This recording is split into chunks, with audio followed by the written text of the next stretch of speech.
Hello Kurigram, সৌন্দর্যের আরেক নাম আমাদের এই কুড়িগ্রাম। আজকে কুড়িগ্রামের সৌন্দর্য আমি আর আপনি একসাথে উপভোগ করব। তো চলুন একসাথে উপভোগ করি।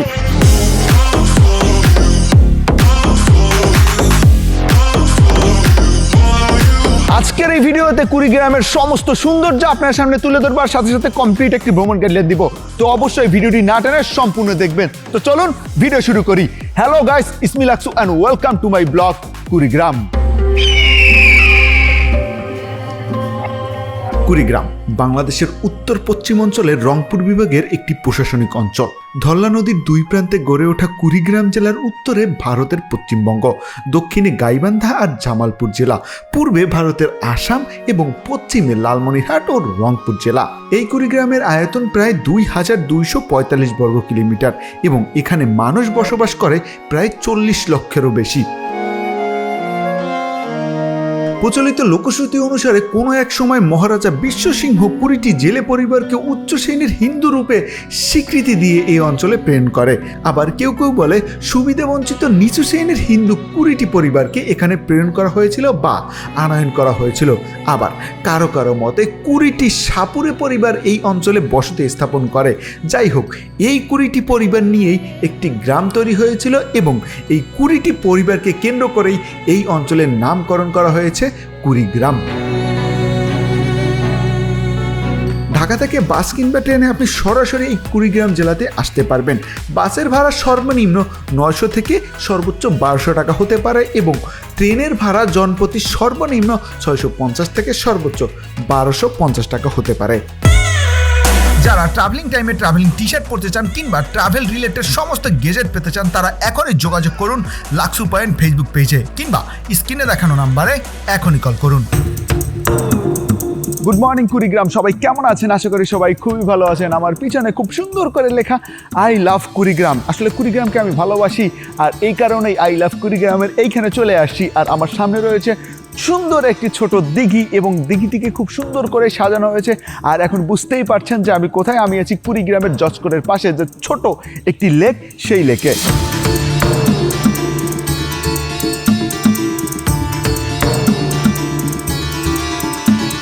এই জায়গাটিকে খুব চমৎকারভাবে সাজানো হয়েছে। পাশে রয়েছে মুক্ত মঞ্চ আর এইখানটার যে পরিবেশ আপনাকে মুগ্ধ করতে বাধ্য করবে। এখন একেবারে সকালবেলাতে আমি চলে আসছি। সকালের যে পরিবেশটা, সেই পরিবেশটা আসলেই অনেক সুন্দর। আর এই সৌন্দর্য উপভোগ করার জন্য এই পাশে ঘাটলাও আছে। খুব সুন্দর করে শান বাঁধানো ঘাটলাটা দেখলেই ভালো লাগে। আর এখানে বসে এই পরিবেশটাকে খুব সুন্দর করে উপভোগ করা যায়। তার কারণে সকাল এবং সন্ধ্যাতে কিন্তু সব থেকে এইখানে মানুষ বেশি আসে।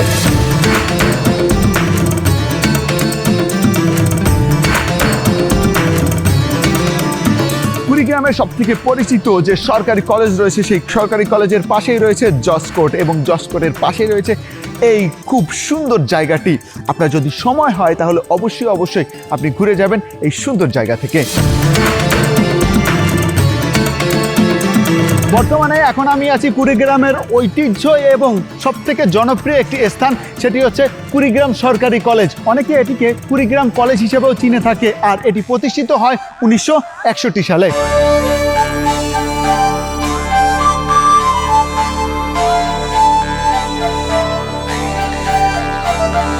দৃষ্টিনন্দন সুন্দর এই সরকারি কুড়িগ্রাম কলেজটি কিন্তু ইতিহাস ঐতিহ্যের প্রতীক হিসেবে এখনো কুড়িগ্রামে দাঁড়িয়ে আছে। মূলত ভাষা আন্দোলন থেকে শুরু করে 1971 সালের মুক্তিযুদ্ধে এই কুড়িগ্রাম সরকারি কলেজের ভূমিকা ছিল অত্যন্ত গুরুত্বপূর্ণ।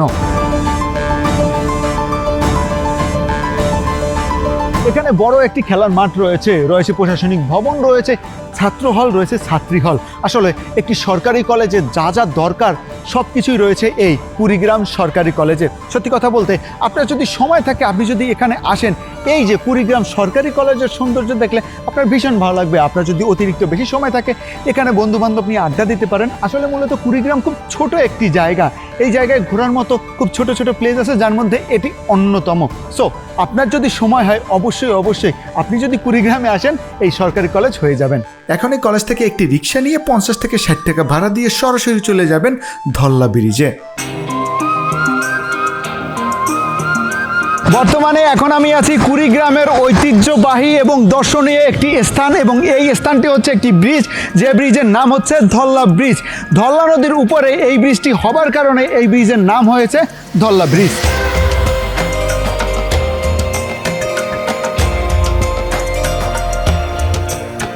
আসলে ধল্লা নদীর সৌন্দর্যের কথা নতুন করে কি বলবো, এই সৌন্দর্যের সবাই মুগ্ধ, আর এই সৌন্দর্য সম্পর্কে সবাই জানে। আপনারা দেখতেই পাচ্ছেন যে নদীটা আসলে কতটা পরিমাণ বেশি সুন্দর। দেখেন নীল আকাশের সাথে কত সুন্দর পানির রং, আর পাশে এই ছোট ছোট চর, এই চরের সৌন্দর্য আসলেই মুগ্ধ করে। আর এই মুগ্ধতার কারণেই কিন্তু এখানে মানুষ আসে ঘুরতে। আসলে কুড়িগ্রাম জেলার একেবারে সদরের পাশেই এই ধল্লা নদীর অবস্থান, এবং এই ধল্লা ব্রিজের অবস্থান হওয়ার ফলে প্রচুর পরিমাণ মানুষ এই ধল্লা নদীর সৌন্দর্য এবং এই ধল্লা ব্রিজের সৌন্দর্য দেখতে আসে।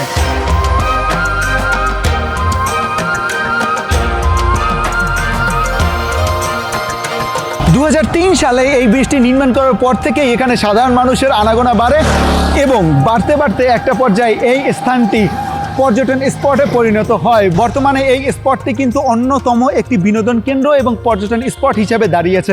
আর কুড়িগ্রাম শহরের খুব কাছে হওয়ার কারণে এখানে প্রচুর পরিমাণ মানুষ ঘুরতে আসে। আসলে কত মানুষের স্মৃতি, কত মানুষের মায়া, কত মানুষের ভালোবাসা, আর কত মানুষের সুন্দর সুন্দর মুহূর্ত যে এই ধল্লা ব্রিজ এবং এই যে ধল্লা নদীর পাশে কাটিয়েছে, এটা শুধুমাত্র তারাই জানে এবং তারাই বুঝতে পারে এর গভীরতা আসলে কতটুকু।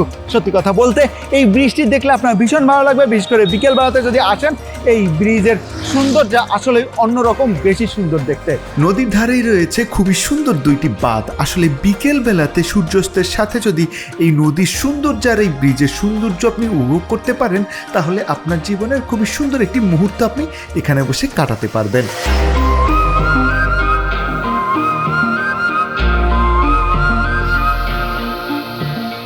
আপনি যদি কুড়িগ্রাম জেলা ঘুরতে আসেন, অবশ্যই ঘুরে যাবেন এই ধল্লা নদী এবং ধল্লা ব্রিজ থেকে, আপনার ভীষণ ভালো লাগবে। আর ধল্লা ব্রিজ থেকে 3 থেকে 4 কিলোমিটার দূরে রয়েছে খুবই সুন্দর একটি পার্ক, যেটির নাম হচ্ছে কুড়ি ইকো পার্ক। আসলে পার্কটি অনেক বড় এবং বেশ কয়েকটি পার্টে এই পার্কটিকে ভাগ করা হয়েছে। শুরুতেই আপনি খুবই সুন্দর একটি ল্যান্ড পেয়ে যাবেন এবং সেখানে খুবই সুন্দর কিছু ডিসপ্লে দেখতে পারবেন। কাঠবিড়ালি, তারপর বানর, হরিণ, বাঘ, ভালুক ইত্যাদি অনেক সুন্দর ডিসপ্লে পেয়ে যাবেন। বাট এই পরিবেশটা অনেক খোলামেলা, আর শহর থেকে এখানে আসতে আপনার ভাড়া লাগবে 70 থেকে 80 টাকা, যার কাছ দিয়ে যেমন পারে, কারো কাছ থেকে 100 টাকাও রিক্সা ভাড়া নিয়ে থাকে। পরের অংশে রয়েছে ক্যাফেটেরিয়া, এবং যেখানে আপনি কফি সহ বিভিন্ন খাবার আপনি পেয়ে যাবেন, এবং এরপরে খুবই সুন্দর করে লেখা আই লাভ কুড়িগ্রাম। আসলে এখানে দাঁড়িয়ে আপনি ছবি তুলতে পারবেন কিংবা ভিডিও করতে পারবেন। এরপরে বাচ্চাদের শিশু পার্কের মতো একটি জায়গা রয়েছে, যেখানে বেশ কয়েকটি ফ্রি রাইডের ব্যবস্থা আছে, এবং এরপরে রয়েছে হলরুম, যেখানে আপনারা যদি স্কুল কলেজ থেকে আসেন তাহলে এই জায়গাটাকে আপনারা খুবই সুন্দর করে ব্যবহার করতে পারবেন। তো কুড়িগ্রাম জেলায় যদি আপনি ঘুরতে আসেন আর আপনার হাতে যদি এক্সট্রা সময় থাকে, তাহলে অবশ্যই ঘুরে যাবেন এই কুড়ি ইকো পার্কে। এখান থেকে সিএনজিতে 120 থেকে 150 টাকা ভাড়া দিয়ে আপনি সরাসরি চলে যাবেন সোনাহাট সেতু দেখতে। আমার পিছনে যে দৃষ্টিনন্দন সুন্দর সেতুটি দেখতে পাচ্ছেন, এই সেতুর নাম হচ্ছে সোনাহাট সেতু, যেটি কুড়িগ্রাম জেলার ভুরুঙ্গামারী উপজেলার পাইকেরছড়ি ইউনিয়নের দুধকুমার নদীর উপরে অবস্থিত।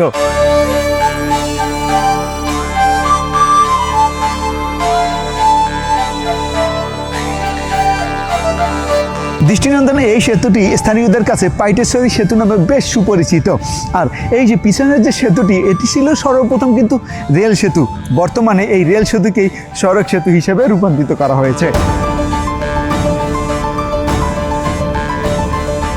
এই সেতুটি 1887 সালে নির্মাণ করা হয়, এবং নির্মাণ করেছিলেন তখনকার এই বাংলা শাসন করেছিলেন যে ব্রিটিশরা, তারা তাদের সৈন্য এবং রসদ ভারতের মণিপুরী রাজ্যে পাঠানোর জন্য কুড়িগ্রাম হয়ে গুয়াহাটি পর্যন্ত রেলপথ স্থাপন করে, এবং তারই ফলশ্রুতিতে এই দুধকুমার নদীর উপরে এই সোনাহাট ব্রিজটি নির্মাণ করেছিলেন। দৃষ্টিনন্দন ঐতিহ্যবাহী এই সেতুর অবস্থা এখন খুবই খারাপ। যখন এই সেতুর উপর দিয়ে ট্রাক যায় তখন সেতু নড়াচড়া করে, এই অবস্থা। কিন্তু খুব ভালো একটা খবর হচ্ছে, পাশেই খুব বড় সড়ো একটি সড়ক সেতু নির্মাণ করা হচ্ছে, আর স্থানীয়রা এই সেতু সহ এই নদীর সৌন্দর্য উপভোগ করার জন্য এখানে বিকেলবেলায় ঘুরতে আসে। আসলে অনেক দূর থেকে ভ্রমণ পিপাসু মানুষগুলো এখানে আসে এই নদী, এই ব্রিজের সৌন্দর্য দেখতে।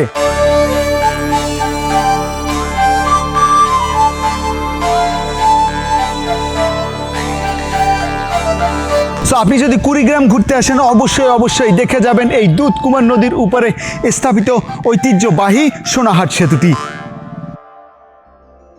এখন এখান থেকে মাত্র 40 থেকে 50 টাকা ভাড়া দিয়ে আপনি চলে যাবেন সোনাহাট স্থলবন্দরে।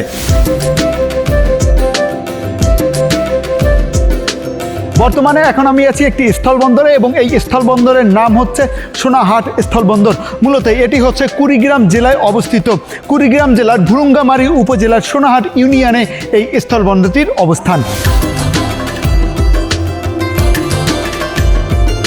আমার পিছনে রয়েছে ইন্ডিয়ার। মূলত এখন আমি আছি সোনাহাট যে স্থলবন্দর, সেই স্থলবন্দরে।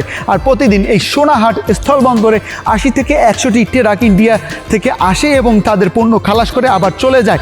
যদিও এই সংখ্যা অনেক কম, কিন্তু নতুন স্থলবন্দর হওয়ার কারণে এই সংখ্যাটা কম।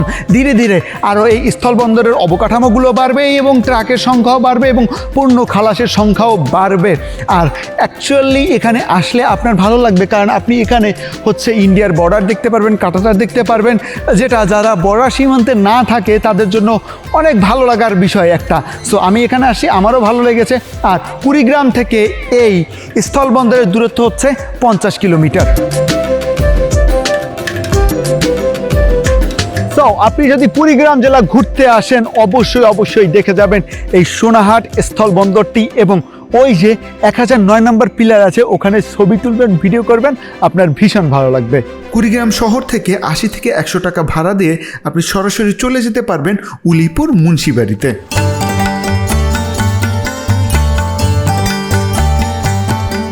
আমার পিছনে একটি পুরাতন ঐতিহাসিক বাড়ি রয়েছে এবং যে বাড়ির নাম হচ্ছে উলিপুর মুন্সিবাড়ি।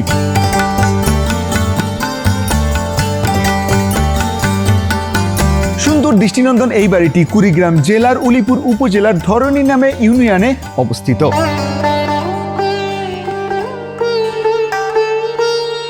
বিনোদীলাল মুন্সি এর পালক পুত্র বজেন্দ্র লাল মুন্সি এই বাড়িটি নির্মাণ করেন এবং এই বাড়িটি নির্মাণ করা হয়েছিল 1800 শতকের প্রথম দিকে। কথিত আছে বিনোদীলাল মুন্সি এইখানে শিকার করতে আসেন এবং তিনি শিকার করার সময় দেখেন যে একটি ব্যাঙ সাপ খাচ্ছে। তখনকার সময় একটি রীতি আছিল যে কেউ যদি দেখে যে ব্যাঙে সাপ খাচ্ছে তাহলে সেই স্থানে নাকি বাড়ি করলে অনেক অর্থ সম্পত্তির মালিক হয়। পরবর্তীতে এই মুন্সি সাহেব রানীর কাছে এই কথাটি শেয়ার করে এবং রানীর অনুমতিক্রমেই এই বাড়িটি নির্মাণ করেছিলেন।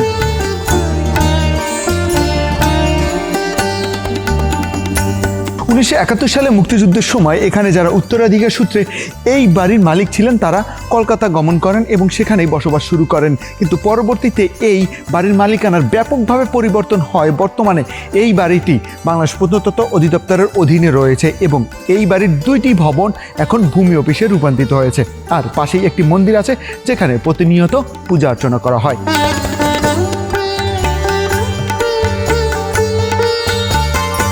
তো আপনি যদি কুড়িগ্রাম জেলা ঘুরতে আসেন অবশ্যই ঘুরে যাবেন এই উলিপুর মুন্সিবাড়ি, আপনার ভীষণ ভালো লাগবে। এখন এখান থেকে মাত্র 80 টাকা সিএনজি ভাড়া দিয়ে আপনি সরাসরি চলে যেতে পারবেন চিলমারি ফেরিঘাট বা রমনা ফেরিঘাটে। বর্তমানে এখন আমি আছি চিলমারির অন্যতম বিখ্যাত রমনা ঘাটে, আর এটি ছিল দেশের অন্যতম ব্যস্ত নৌবন্দর কেন্দ্র। আপনারা তো ব্রহ্মপুত্র নদের কথা সবাই শুনেছেন, কিন্তু ব্রহ্মপুত্র নদ কি দেখেছেন? এই পাশে যে আর কি নদীটি আছে বা নদটি আছে এটি হচ্ছে ব্রহ্মপুত্র নদ, আর আমার সামনেই হচ্ছে গাইবান্ধা, এই পাশে হচ্ছে মেবি জামালপুর।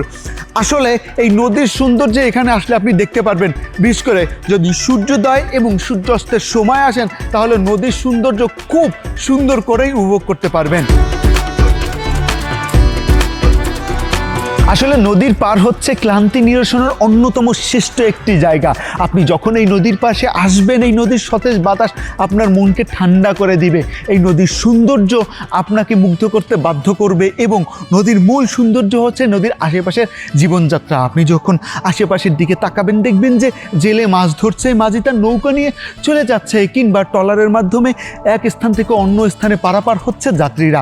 আসলে এই সৌন্দর্য, এই প্রকৃতি দেখলেই নিজের কাছে ভালো লাগার কাজ করে। তাই সময় পেলে নদীর পাশে কিন্তু মানুষ ছুটে আসে।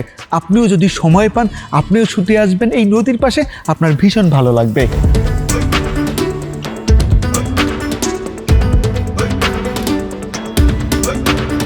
সো আপনি যদি কুড়িগ্রামে ঘুরতে আসেন কিংবা কুড়িগ্রামে বেড়াতে আসেন, সময় পেলে অবশ্যই দেখে যাবেন এই ব্রহ্মপুত্র নদের সৌন্দর্য।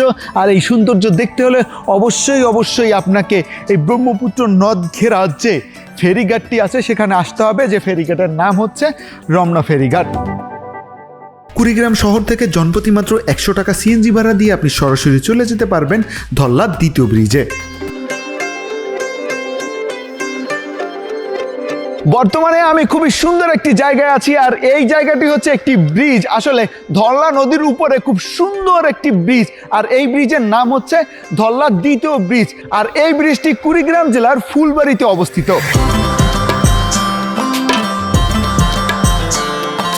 দৃষ্টিনন্দন সুন্দর এই ব্রিজটি 2018 সালে কুলাঘাট অঞ্চলে নির্মাণ করা হয়। মূলত এই ব্রিজটি নির্মাণ করতে তখনকার সময় ব্যয় হয়েছিল প্রায় 207 কোটি টাকা।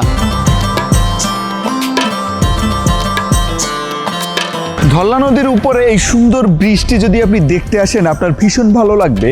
কারণ আমার পিছনে এই দিকে তাকালে আপনি দেখতে পারবেন খুব সুন্দর চর পড়েছে, এবং চরের উপরে কিন্তু খুব সুন্দর ফুল গাছ দেখা যায়। সেই ফুলের নাম হচ্ছে কাশফুল। আর এই যে সতেজ বাতাস আপনার মনকে শান্ত করে দিবে। আমরা এখন সকালবেলাতে আছি, সকালবেলা এখানের পরিবেশটা আসলেই অনেক বেশি সুন্দর।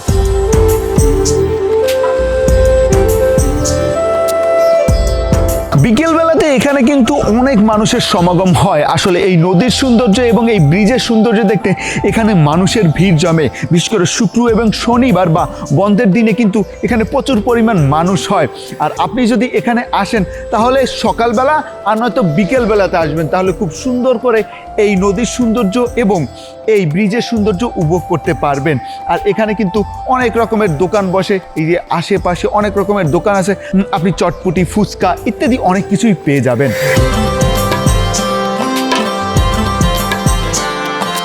তো আপনি যদি কুড়িগ্রাম জেলা ঘুরতে আসেন, অবশ্যই এই ফুলবাড়ি ধল্লা ব্রিজের উপরে যে এই ধল্লা দ্বিতীয় সেতু, এই সেতুটি ঘুরে যাবেন, আপনার ভীষণ ভালো লাগবে। এখান থেকে এখন মাত্র 40 থেকে 50 টাকা রিক্সা ভাড়া দিয়ে আপনি সরাসরি চলে যেতে পারবেন নওডাঙ্গা জমিদার বাড়ি দেখতে। আমার পিছনে খুবই সুন্দর একটি জমিদার বাড়ি রয়েছে, যে জমিদার বাড়ির নাম হচ্ছে নওডাঙ্গা জমিদার বাড়ি, যেটি কুড়িগ্রাম জেলার ফুলবাড়ি উপজেলার নওডাঙ্গা ইউনিয়নে অবস্থিত। প্রমোদ রঞ্জন বক্সি নামে একজন ব্যক্তি এই জমিদার বাড়ি এবং এই জমিদার বংশের প্রতিষ্ঠাতা। তিনি জমিদারি খুব সুন্দর করে পরিচালনা করার জন্য ব্রিটিশদের কাছ থেকে তিনি বাহাদুর খেতাব লাভ করেছিলেন। এই জমিদারের ছিল 3টি ছেলে এবং 1টি মেয়ে। বড় ছেলে এবং ছোট ছেলে আর মেয়ে লেখাপড়ায় ভালো হওয়ার কারণে তারা সরকারি চাকরি বা অন্যান্য জায়গায় তারা স্থানান্তর করেছে, কিন্তু মেজ ছেলে যে সে লেখাপড়ায় অনেক খারাপ ছিল, যার ফলে এই জমিদারির দায়িত্ব ঠিক তাকেই দেওয়া হয়েছিল এবং পরবর্তীতে তিনি এই দায়িত্বভার গ্রহণ করেছিলেন।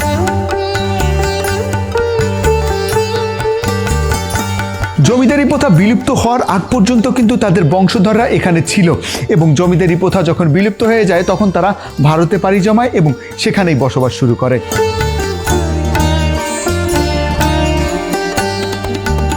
জমিদার প্রথা বিলুপ্ত হয়ে যাওয়ার পরে তারা এখান থেকে যে চলে যায়, তারপর কিন্তু আর তারা এখানে ফিরে আসেনি, এবং এই জমিদার বাড়ি আস্তে আস্তে ধ্বংসের দ্বার প্রান্তে এসে দাঁড়িয়েছে। এখন এখানে যে দরজা জানলা যা ছিল কিছুই এখন নেই, উপরে ছাদ নেই বললেই চলে। আর এই জমিদার বাড়ি এখন একেবারে ধ্বংসের দ্বার প্রান্তে। আপনি যদি কুড়িগ্রাম জেলা ঘুরতে আসেন এবং আপনার হাতে যদি সময় থাকে, তাহলে অবশ্যই ঘুরে যাবেন এই দৃষ্টিনন্দন সুন্দর জমিদার বাড়ি থেকে। শহর থেকে মাত্র 70 থেকে 80 টাকা রিক্সা ভাড়া দিয়ে আপনি চলে যেতে পারবেন চান্দামারি মণ্ডলপাড়া জামে মসজিদ দেখতে। আমার পিছনে একটি মসজিদ রয়েছে, এবং যেই মসজিদের নাম হচ্ছে চান্দামারি মণ্ডলপাড়া জামে মসজিদ, যেটি মুঘল আমলে স্থাপিত একটি মসজিদ। এই ঐতিহাসিক মসজিদটি কুড়িগ্রাম শহরের খুব কাছেই অবস্থিত। কুড়িগ্রাম শহর থেকে অল্প দূরত্বে রাজারহাট ইউনিয়নের চান্দামারি গ্রামে মণ্ডলপাড়াতে এই সুন্দর মসজিদটির অবস্থান। এবং এই মসজিদটি কত সালে নির্মাণ করেছিলেন তার সঠিক কোনো তথ্য না পাওয়া গেলেও ধারণা করা হয় এর গঠন এবং এর কারুকার্য দেখে এই মসজিদটি মুঘল আমলে নির্মাণ করা হয়েছিল। ঐতিহাসিক এই মসজিদটি ধারণা করা হয় 500 থেকে 600 বছর আগে নির্মাণ করা হয়েছিল। আপনি যদি কুড়িগ্রাম জেলা ঘুরতে আসেন, আপনার হাতে যদি সময় থাকে, আপনি দেখে যেতে পারেন কুড়িগ্রামের ঐতিহ্যবাহী এই মসজিদটি।